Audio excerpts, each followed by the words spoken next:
Buenos días, soy Armando Lomelí y junto con mi compañera Circe Ríos les vamos a hablar acerca de la dimensión ética del hombre. La dimensión ética es aquella que forma al hombre en principios y virtudes morales, en la responsabilidad de sus actos, en la proyección a la comunidad, en la construcción de una sana convivencia para alcanzar una cultura de paz, amor, tolerancia y respeto.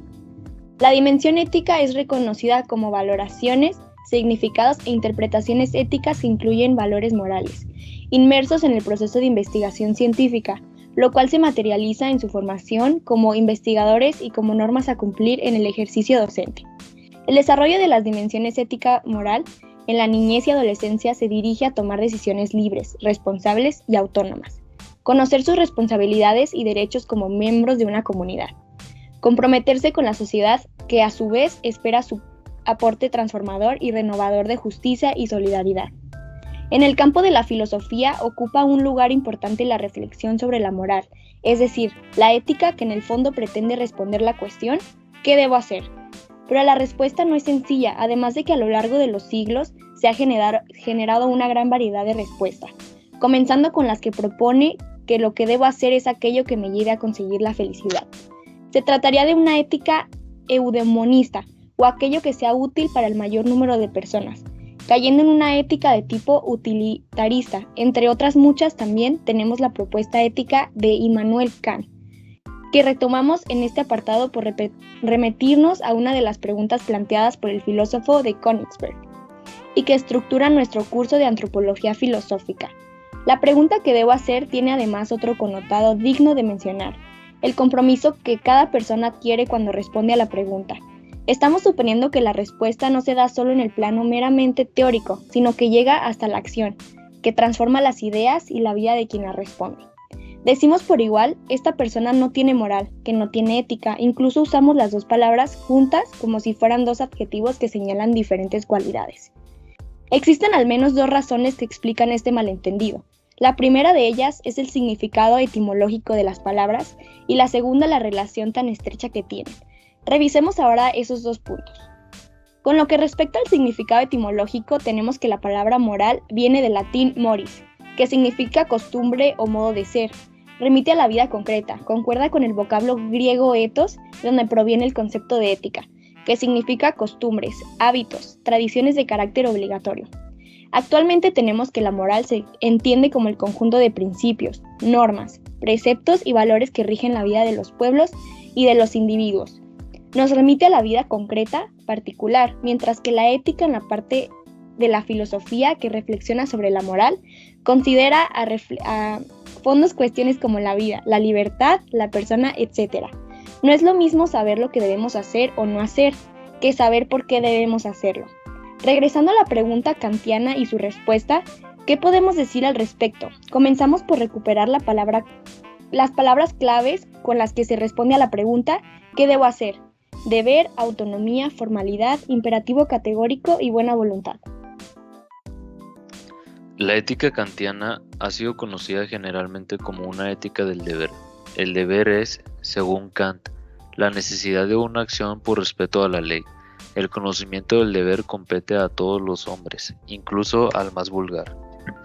Immanuel Kant presenta una postura ética que llamaremos deontológica, referida al deber. Es decir, establece como criterio de moralidad el cumplimiento del deber y las intenciones que se tienen para realizar una acción.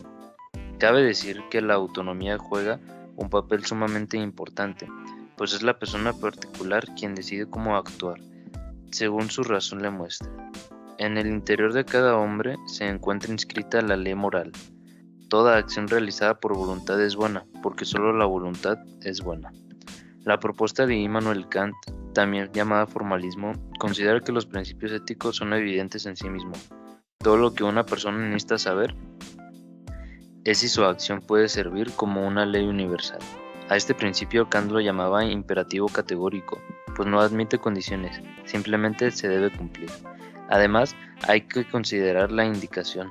Se debe tratar a los demás como fines, nunca como medios que nos ayuden a conseguir otros fines distintos. El formalismo kantiano contiene 3 características principales. La norma es legítima si en ella está presente la formalidad, es decir, la legalidad.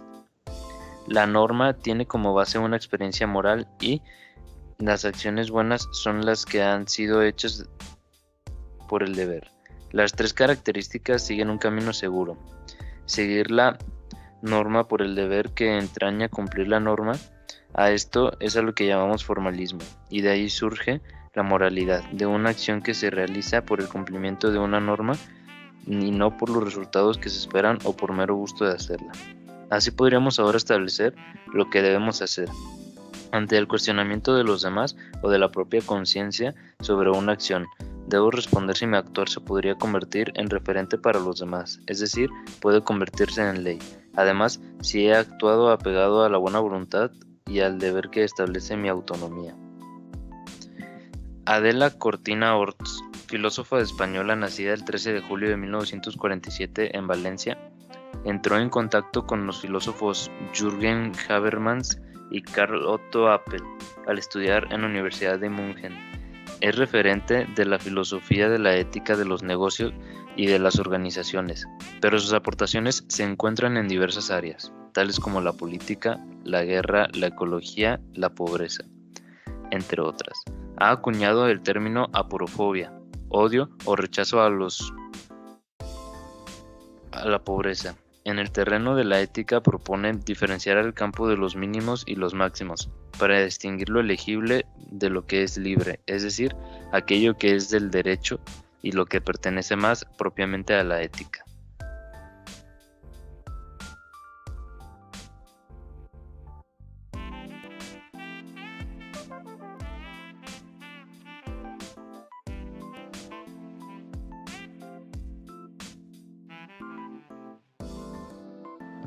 Por nuestra parte, eso sería todo de la presentación y muchas gracias por su atención.